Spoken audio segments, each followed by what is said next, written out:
How New York became the world's greatest city.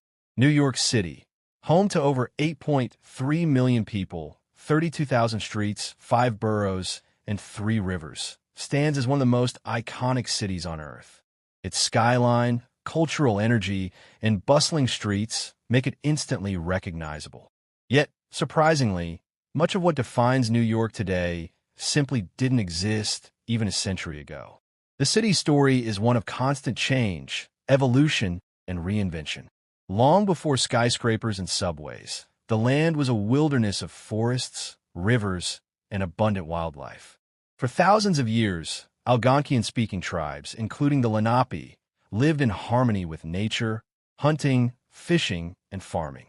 This way of life remained undisturbed for over 8,000 years, until Europeans arrived. The early 16th century brought waves of exploration as European nations sought new trade routes and resources.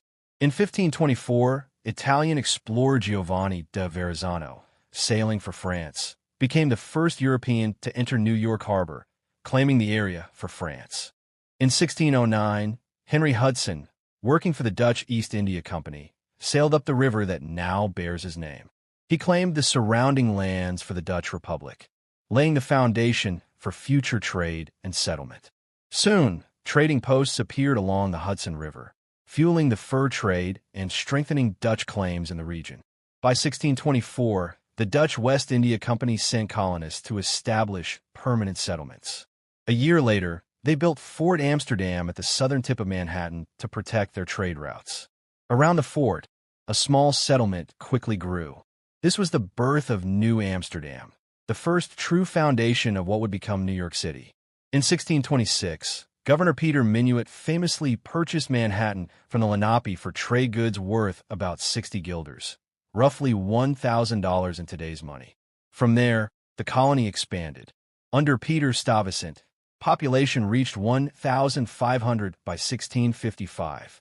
However, his strict policies, controlling alcohol, restricting religious freedoms, and tightening church authority, made him deeply unpopular.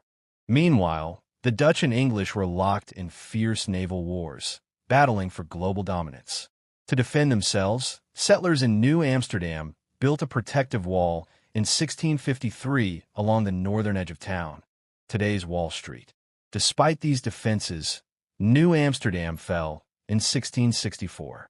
The English sent a fleet, and without resistance, Stuyvesant surrendered. The Dutch colony of New Netherland was gone, and New Amsterdam was reborn as New York, named in honor of the Duke of York. This moment marked the true beginning of New York's evolution, transforming from a Dutch outpost into the world's greatest city. The evolution of New York City. When the English seized New Netherland in 1664, they renamed both the colony and its capital in honor of James, the Duke of York, the future King James II of England. New Amsterdam became New York.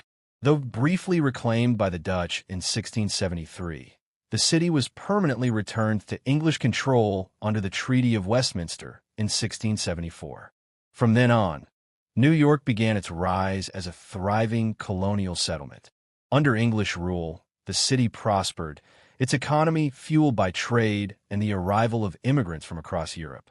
Yet it also inherited many Dutch institutions, including the practice of slavery.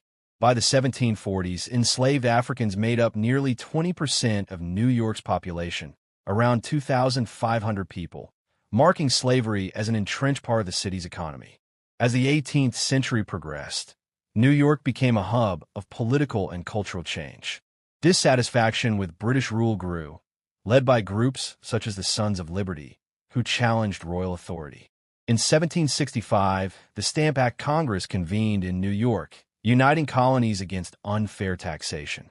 During the American Revolution, New York played a critical role. At first occupied by George Washington's Continental Army, it soon became the scene of the Battle of Long Island in August 1776, a crushing defeat for the Americans. New York then fell under British occupation, serving as their military stronghold for the rest of the war.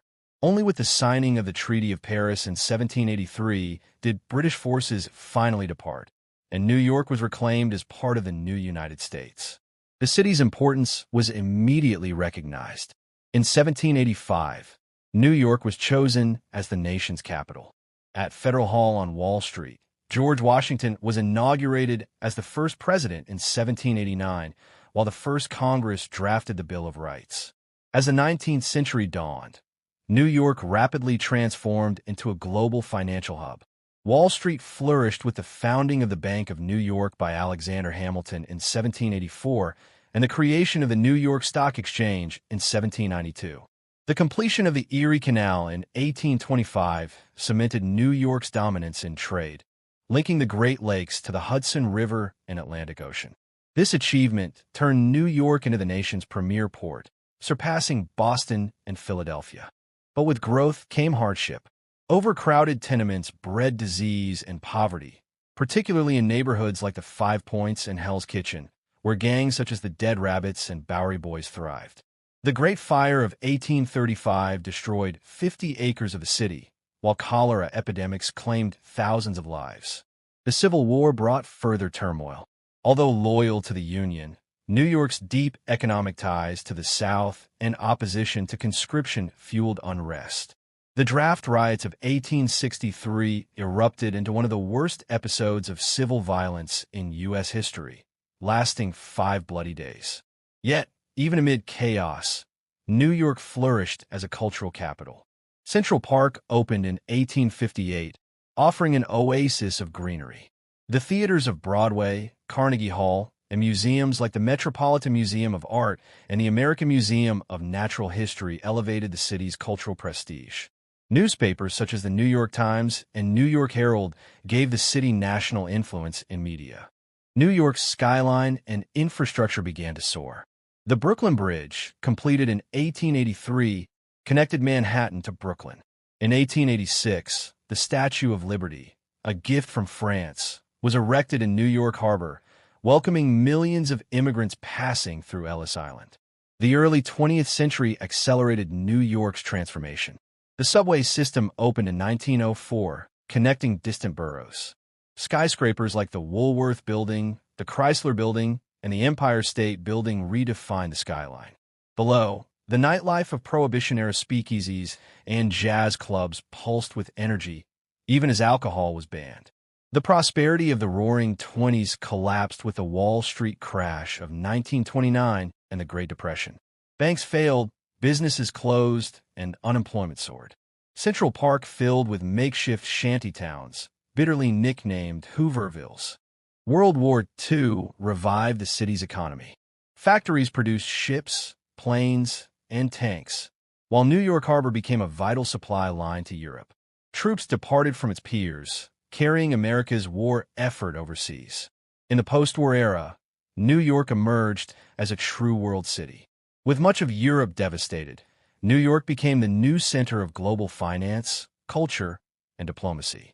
The United Nations headquarters opened in 1952, while artists, writers, and musicians made New York the heart of the modern art world. The 1970s brought decline, crime, poverty, and economic struggles scarred the city. Yet renewal followed, with projects like the World Trade Center, completed in 1973, symbolizing resilience and ambition. Throughout its 400-year history, New York has faced fires, riots, wars, depressions, and crises. But time and again, it has risen, reinvented itself, and grown stronger. From a tiny Dutch trading post, it has become a city unmatched in energy, diversity, and influence.